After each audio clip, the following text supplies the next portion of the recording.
sizlarga bir sonun magazin chiqdi. Ko'rib turasizlar. Oxirida xudo xolasa pulini aytamiz. 3.30 ga 3.30 jangi ishlab turgan magazin, produktoviy magazin sotuvga chiqdi. Adresini aytaylik akalar. Adresi buzoqdan kelsangizda To'mo'yin Stoyanka, Guruch bozordan kirganingizda qassobxonaning riyadida.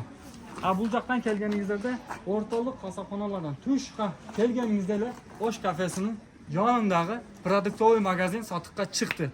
Pulini ham berkaydi. Sonun qilib mana shunday magazinni ishlatib hozirda.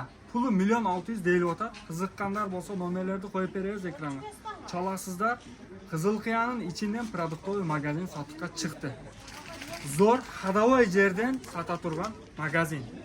Daha bir yo'la aytamiz. Qizilqiyaning ichidan, bozorining ichidan sizlar uchun bir sonun magazin sotuvga chiqdi. Buzoqdan bozorning ostinqi darvozasidan kirganda so'ldoqqa tushqa desangiz, Matapilla var yo'q, Matapillar sotgan tushqa kelganingizda o'ng qo'lda bushdagi magazin. Kelib, ko'rib, nasib qilsa olasizlar. Bozorning ichida Osh kafening oldindagi produktoviy magazin sotuvga chiqdi. O'ta tez shoshilingizlar, kelib ko'ringizlar. Joy o'ta shikarniy sotib turgan magazin. Orientir dag'i bir yo'li shu sizlarga bir aytib ketaylik. Bozordan Mundiyimti darvozasini bilasizlar. Kirganingizda sol yoqqa lag'monxonaga pоворот bor. Shunday pоворot qilib kirganingizda Orientir sizlarga Ariol, Motoblok, Matapilla sotgan yerdan o'ng qo'lga pоворot qilganingizda mana Osh kafesiga jetayin degandagi Osh kafening oldindagi Sonun magazin.